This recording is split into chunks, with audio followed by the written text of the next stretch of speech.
Most people don't live with their minds. They live inside them. Every thought becomes a command. Every emotion becomes a truth. Every reaction automatic. We wake up and immediately begin doing, judging, fixing, comparing, but rarely observing. And when we forget to observe, we forget we have a choice. We become so entangled with our thoughts that we mistake them for who we are. But what if you're not the thought? What if you're the awareness behind it? This is where Stoicism and real transformation begins, not in controlling the world, but in learning to watch your mind, to step back, even for a moment, and witness what's happening inside you without immediately becoming it. That pause, that space, that stillness, it's not passive, it's power. Because when you observe your thoughts without reacting to them, you begin to see which are wise and which are simply noise.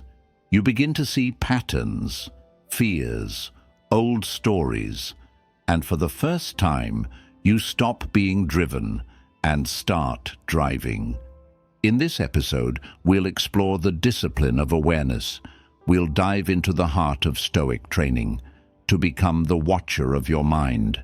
Because the moment you learn to observe without attachment, you unlock a kind of freedom that no success, no applause, and no external victory can match. It's the kind of freedom that comes from mastering the one thing you truly control, your perception. Observe without reacting. There's a split-second moment between what happens and how you respond. And in that space, your entire life takes shape. Most people miss it. They react before they even realize what they're reacting to. A comment stings, and they strike back. A memory surfaces, and they spiral. A fear whispers, and they obey. But a Stoic trains himself to live in that space, to pause, to observe, to become aware before becoming involved. Because awareness without reactivity is not weakness, it's mastery. It's the discipline of seeing clearly without letting the fog of emotion distort what is. Your mind is constantly offering up thoughts, opinions, interpretations, but you are not required to believe them all, and certainly not to act on them. When someone criticizes you, for example, your mind might instantly say, "They're against me." But what if they're just projecting their own insecurity? What if their tone had nothing to do with you? If you react immediately, you miss that possibility. But if you observe, you create space for discernment. You can feel the emotion without becoming it. You can let the thought pass without chasing it down. This isn't detachment in the cold, disconnected sense. It's clarity. It's the ability to remain present without being pulled under. Marcus Aurelius often reminded himself, "You have power over your mind, not outside events. Realize this, and you will find strength." That power begins with observation, not analysis, not reaction, just presence, just noticing what your mind is doing without needing to wrestle it into control. The Stoics were not emotionless. They simply refused to be ruled by emotion, and that's the difference. A man who observes his anger can use it wisely. A man who reacts from it blindly becomes its servant. The same applies to fear, jealousy, pride, and even excitement. Every emotion has its place, but only when it's examined, only when it's filtered through awareness. Practicing this takes time. The world moves fast. Thoughts fire rapidly. But you can train your mind to pause. You can notice the first spark of irritation and breathe. You can feel anxiety rise and simply name it without letting it dictate your next move. This is not passivity. It's presence. And presence is not neutral, it's deeply active. It means you are here, now, aware, and choosing, not just reacting. This practice changes how you speak, how you listen, how you make decisions. It allows you to walk into heated situations and remain composed, to hear difficult truths and stay open, to feel discomfort and not run. Because you've stopped seeing every thought as a command and started seeing it as a suggestion, one you can accept or let pass. So here's your challenge. The next time you feel a strong emotion, don't rush to label it, fix it, or follow it. Just watch. Observe what your mind does, what it says, what it expects. And ask yourself, is this mine? Is this true? Is this necessary?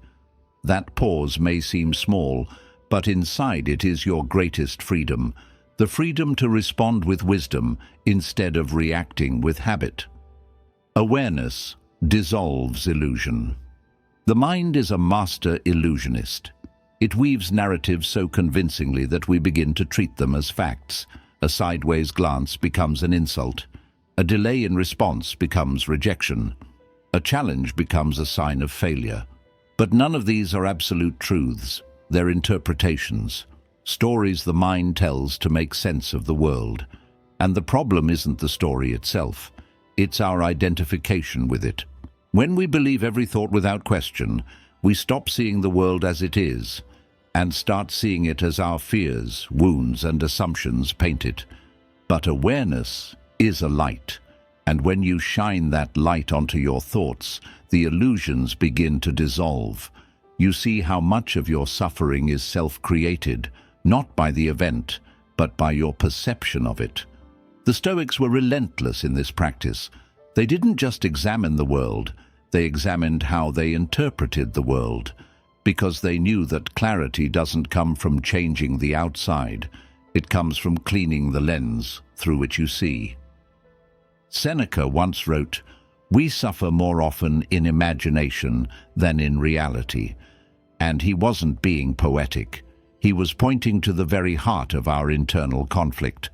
How often do you anticipate pain that never comes? How often do you prepare for failure that never arrives? How often do you carry guilt for something no one else even noticed? These are illusions, and awareness is how we break them. But awareness doesn't mean obsessing over every thought. It means noticing, with curiosity, not judgment. It means watching the mind like a river, seeing what floats by, and gently asking, is this useful? Is this kind? Is this real?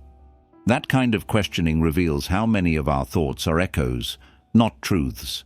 Echoes of past trauma, echoes of someone else's voice, echoes of fear we inherited but never questioned. This is where the real discipline begins, not in controlling every thought, but in stepping back from them, in seeing that you are the sky and your thoughts are just weather. Some days cloudy, some days clear, but never permanent. The more you practice this, the more space you create between stimulus and response. You no longer jump to conclusions. You no longer assume the worst. You no longer build your identity around fleeting mental noise. And as that space grows, something extraordinary happens. You begin to feel peace. Not the peace that comes from everything going right, but the peace that comes from seeing clearly, from no longer being dragged by illusion, from recognizing that your thoughts are not the enemy, but neither are they the truth. They are visitors, and you are the one who decides who stays. So here's your challenge. The next time your mind tells a story, stop and observe it. Don't rush to believe it. Don't rush to fight it. Just look at it gently and ask, is this thought creating clarity or confusion? Is this thought freeing me or caging me? And if it's an illusion, let awareness burn it down. Because once you see through the mind's stories, you're no longer trapped in them. And that's when you start to live from something deeper than thought, truth. Watch your thoughts like passing clouds. Your thoughts are not facts, they are not commands, and they are not permanent. They are passing formations, like clouds moving through the sky. Sometimes light and soft, sometimes dark and stormy, but always moving. The problem is, we often forget that. We treat every thought like it's absolute, like it deserves our full attention and belief. But the Stoic understands that wisdom comes not from controlling every cloud, but from stepping back far enough to watch them drift by without getting caught in the storm. This is not about disconnecting from reality. It's about recognizing that mental activity and truth are not the same thing. Your mind can generate thousands of thoughts in a day, some helpful, some harmful, many repetitive, and most untrue. But when you begin to observe them like weather, you stop being tossed by every emotional gust. You anchor yourself in something deeper, the silent awareness behind it all. This is the core of Stoic training. Marcus Aurelius often reminded himself to return to the present moment, not as an escape, but as a foundation. "The present is all we have," he wrote, "and when you truly dwell in the present, you begin to see thoughts for what they are, experiences, not identities. They rise, they pass, and most importantly, they don't define you. So when a thought appears, 'I'm not good enough,' they must think I'm a failure. This will never work. Imagine it as a cloud. You don't chase it. You don't fight it. You don't pretend it's not there. You watch it. You notice its shape, its tone, its timing, and then you let it pass. Not because you're ignoring it, but because you've remembered that you are the sky, not the storm. This practice isn't always easy. Some thoughts come with thunder. They shake old insecurities. They mimic past pain. And they convince you to react. But with training, with awareness, you begin to respond differently. You say, "Ah, there's that cloud again. I've seen it before. It's just passing through." That inner dialogue changes everything. It creates space between you and the mind, and in that space, you find peace. Watching your thoughts like clouds doesn't make you passive. It makes you perceptive. You start noticing patterns. You begin to recognize which thoughts always show up when you're tired, or stressed, or triggered. You stop identifying with every fear and begin understanding it. And that shift, from reacting to noticing, is the foundation of emotional freedom. The world around you will always move. Life will always bring new weather. But you don't have to let your internal state be defined by external change. When you become the observer, you gain a quiet kind of power, the kind that doesn't need to control everything to feel stable. So the next time your mind becomes loud, when the thoughts come fast and heavy, take a breath, step back, watch, let the clouds roll through, and remember, storms pass, but the sky remains, and you are the sky. Choose mindfulness over identification.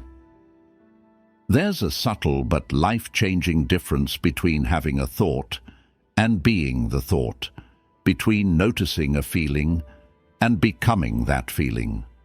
That's the line most people never learn to see, and it's the line that determines whether you live consciously or get swept away in unconscious reactivity. To be mindful is to hold that line, to recognize that what arises in the mind is content, not identity. And once you can observe it, you don't have to become it. Identification is automatic. A thought pops up, "I'm failing. They don't respect me. I'll never change." And before you've had a chance to reflect, you're already inside it. You speak from it, react from it, you become it. The mind offers a role, and without thinking, you play it. But mindfulness interrupts that script. It says, "Wait, this is just a thought. Let's look at it before we wear it." It's not denial, it's discipline. Stoic philosophy teaches us that you are not what happens to you, and you are not what your mind constantly offers. You are what you choose to respond to. Epictetus said, "It's not what happens to you, but how you react to it that matters." But before the reaction, there's the recognition. That's mindfulness. That's the ability to notice what the mind is doing without becoming entangled in it. Choosing mindfulness over identification means you stop giving automatic authority to every mental signal. You stop believing that just because a thought is loud, it's important. Just because it's persistent, it's true. Just because it feels urgent, it deserves your energy. Instead, you slow down. You ask, is this thought helping or harming? Is this emotion guiding or misleading? And most of all, do I have to follow this, or can I simply witness it? This shift doesn't make you passive. It makes you powerful, because when you stop identifying with every thought, you gain the ability to choose your next move. You no longer speak out of impulse. You no longer spiral because of a single mental image. You become precise, clear, steady, not because your mind is silent, but because you've learned to listen without obeying. Mindfulness gives you space, and in that space, freedom. Freedom to respond with intention instead of reflex. Freedom to uphold your principles instead of chasing comfort. Freedom to see that you are not your emotions. You are the awareness that feels them. And that awareness, it's unshaken. Even when the waves rise, it remains. You don't need to fight every thought. You don't need to silence every feeling. You only need to remember you are not them. You are the one who notices them. And in that noticing, you reclaim your life from the automatic, reactive patterns that have held you back for far too long. So the next time your mind throws a storm your way, pause. Don't dive in. Watch it. Let the moment settle. And when it does, choose not from fear or habit, but from clarity. Because when you choose mindfulness, you don't just react to life. You shape it. Your power lies in perception. Everything you experience, joy, pain, peace, frustration, passes first through the lens of your perception. The world doesn't speak to you directly. It speaks through how you interpret it. Two people can face the same situation, a loss, a challenge, a betrayal, and walk away with completely different realities. Not because the event was different, but because the meaning they assigned to it was. That's the quiet truth Stoicism builds itself upon. It's not the event, but your judgment of the event that shapes your life. And in that space between what happens and what it means, you have power. Most people don't realize how much control they've surrendered by never questioning that space. They live in automatic interpretation. Someone ignores them, and they assume disrespect.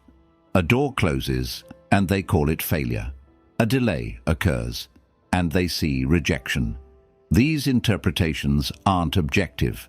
They're inherited, habitual, or born of old pain. And yet they govern everything: reactions, beliefs, identity. That's what makes perception so powerful and so dangerous if left unexamined. Marcus Aurelius knew this well. In his Meditations he wrote, "If you are pained by external things, it is not they that disturb you, but your own judgment of them, and it is in your power to wipe out that judgment now." That single idea can set you free, if you're willing to step back and see clearly. Because once you realize that your interpretation is not inevitable, you begin to ask better questions. What else could this mean? Is there a wiser way to see this? What story am I telling myself? And is it serving me? Perception isn't about pretending everything is fine. It's about choosing the most empowering way to relate to what's real. The Stoic doesn't deny difficulty. He reinterprets it. A setback becomes training. An insult becomes an invitation to patience. A loss becomes a reminder of impermanence. This shift doesn't remove pain, but it removes the extra suffering we pile on top of it. The resentment, the blame, the despair. That's the suffering we create. And that's the suffering we can dissolve. Every time you consciously choose how to see something, instead of letting your mind default to fear or self-pity, you reclaim authority over your life. You begin to feel less like a victim of events and more like the architect of your inner world. And when that inner world becomes stable, calm, and principled, the chaos of the outer world loses its grip. You become harder to shake, not because life is easier, but because your perception is stronger. This practice takes discipline. You won't always catch your thoughts right away. You'll still fall into old patterns. But each time you notice, each time you pause and reframe, you're strengthening a muscle that most people never even know exists. And over time, that muscle becomes resilience. That lens becomes clarity, and that clarity becomes freedom. So when something happens, before you react, ask yourself, what story am I creating right now? Is this the only way to see this? Is it even true? Because in that moment, you hold something most people never reach for, the power to transform not just what happens to you, but how it lives inside you. The mind is a tool, not a master. Your mind is brilliant. It can calculate, analyze, imagine, create, solve. It's a powerful tool, but like any tool, it's only as helpful as the hands that wield it. The problem is, most people don't wield their minds. They serve them. They mistake the mind's voice for truth. They let it dictate their pace, their mood, even their worth. And in doing so, they invert the natural order. The tool becomes the master, and the self becomes its servant. The Stoics warned against this inversion. They taught that reason, the ability to think clearly and govern oneself, is what separates us from chaos. But reason doesn't mean constant thinking. It doesn't mean overanalyzing everything to death. It means understanding that you are not your thoughts. You are the one who can direct them. You are the craftsman, not the hammer. When the mind becomes your master, you live in constant tension. You overthink conversations that ended hours ago. You catastrophize the future. You criticize yourself into paralysis. You try to fix every discomfort with more information, more control, more noise. But what you really need isn't more thought. It's more awareness, more stillness, more authority over the machine that's been running on autopilot for too long. You can train your mind like a muscle, not by force, but by relationship. You learn to observe its patterns. You learn when it's useful and when it's just running loops. You start noticing which thoughts energize you and which ones drain you. And instead of blindly obeying every mental impulse, you begin choosing which ones deserve your attention. That's mental discipline. That's mastery. Think of your mind like a wild horse. Left untrained, it runs in every direction. It reacts to shadows. It drags you into places you didn't choose, but trained, with patience, presence, and clarity, it becomes a powerful companion. It moves with you, not against you. It becomes sharp, not frantic, focused, not scattered. This is why the Stoics placed so much emphasis on inner order, not perfection, order, a life guided by a mind that's been disciplined into service, not to ego, not to fear, but to virtue. Because when your mind works for you, instead of against you, you gain access to a deeper kind of strength, one that's not shaken by every intrusive thought, one that doesn't collapse under doubt, one that can hold discomfort without panic. But none of this happens unless you make a clear decision. My mind works for me, I do not work for it. That's the beginning of power. That's the reclaiming of your inner life. That's the shift from surviving your thoughts to directing them. So here's the question to reflect on. How often does your mind act like a helpful tool, and how often does it feel like a runaway engine? And what would happen if, instead of chasing every thought, you simply paused and remembered who's holding the reins? Pause before interpretation. Life doesn't just unfold, it gets filtered, and every moment you live is shaped not only by what happens, but by how you explain it to yourself. A friend cancels plans. Do you assume rejection or consider they might be overwhelmed?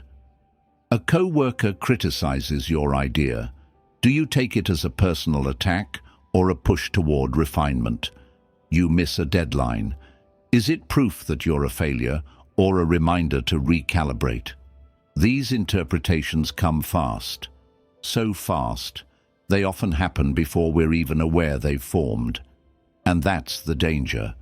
Because when you rush to interpret, you forfeit your clarity. The mind hates uncertainty. It fills in blanks quickly, instinctively, but those quick interpretations are rarely the wisest. They're colored by fear, ego, old wounds, and assumptions we've never examined. The Stoics knew this well. Epictetus warned his students, when something happens, the only thing in your power is your opinion of it. That opinion, that snap judgment, is not harmless. It becomes emotion. Emotion becomes behavior. Behavior becomes habit. And before long, you're reacting to life as if your first interpretation was reality. But what if you could pause, just for a second? What if you could train your mind to wait before labeling an experience? What if your first response wasn't a conclusion, but a question? What else could this mean? Is this thought grounded in reason, or just an echo of fear? Am I seeing what's real, or what I'm afraid of seeing? That pause is not hesitation. It's strength. It's the moment you step out of your story long enough to remember you're the one writing it. This isn't easy.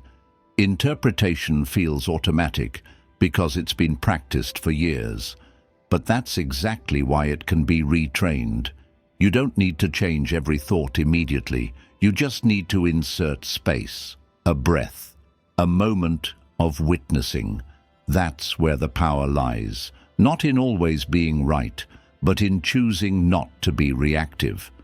When you pause before interpretation, you also become more compassionate. You stop assuming malice in others. You start considering context.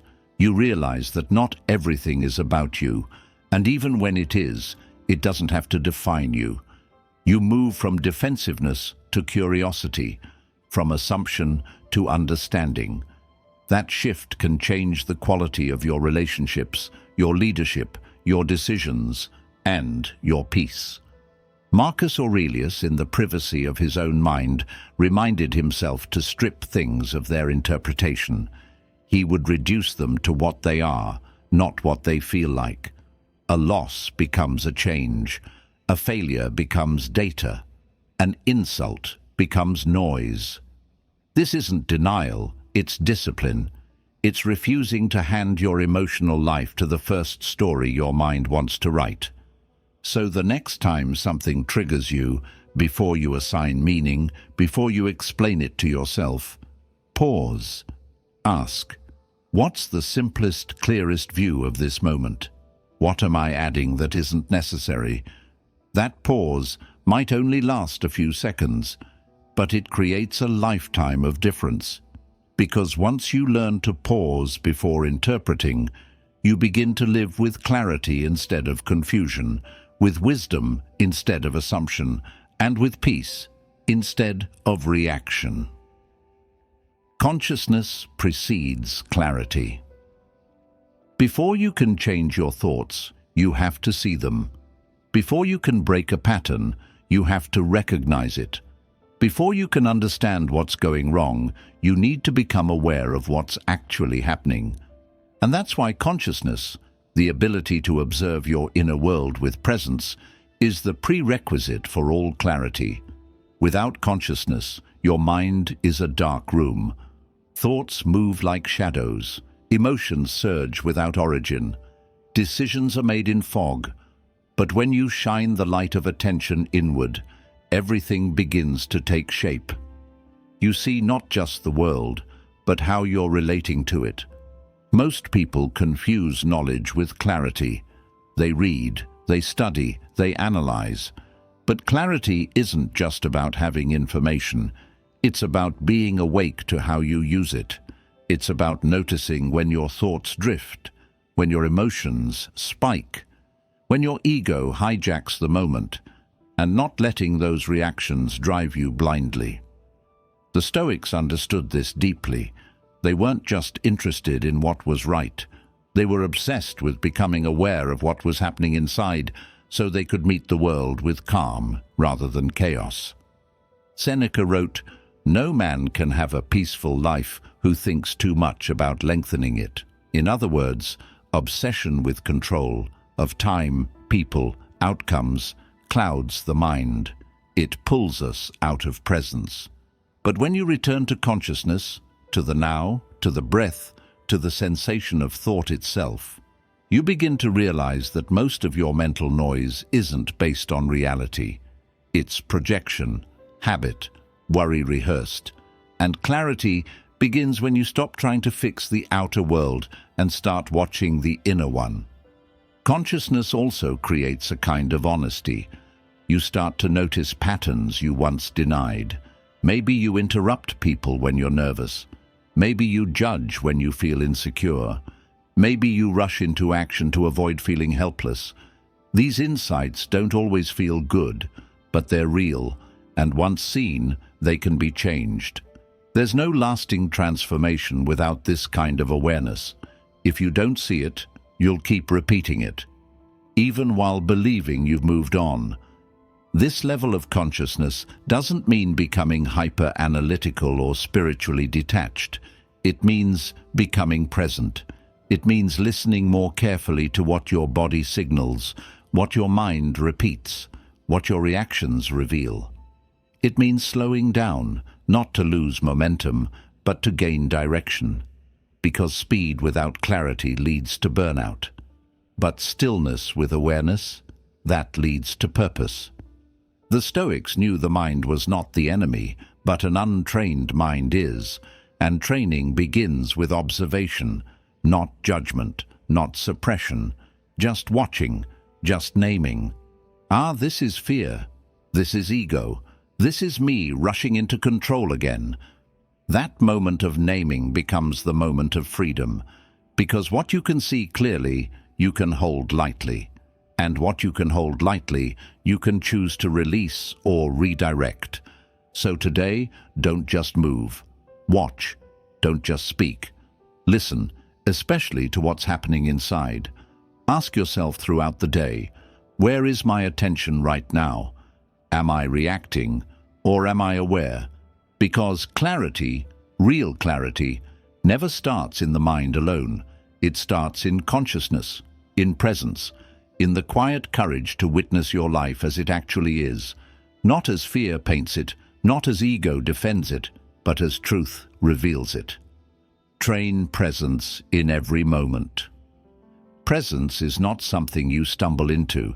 It's not a lucky moment of peace between the chaos. It's a discipline, one that must be trained, returned to, and reclaimed again and again. Because the mind will always try to pull you somewhere else, into the past, where regret lives, into the future, where anxiety waits, into comparison, distraction, illusion. The present moment is simple, but the mind is restless, and unless you actively train it, you'll live in every time and place but now. Training presence doesn't mean escaping the world. It means entering it more fully. It means tasting your coffee instead of drinking it distracted. It means listening to a friend without crafting your reply. It means walking without needing to arrive. It means breathing and knowing you're breathing. This isn't spiritual poetry. It's the most practical skill you can build, because every decision, every emotion, every habit, all of them happen now. And if you miss the now, you're not actually living. You're rehearsing, you're surviving, but you're not awake.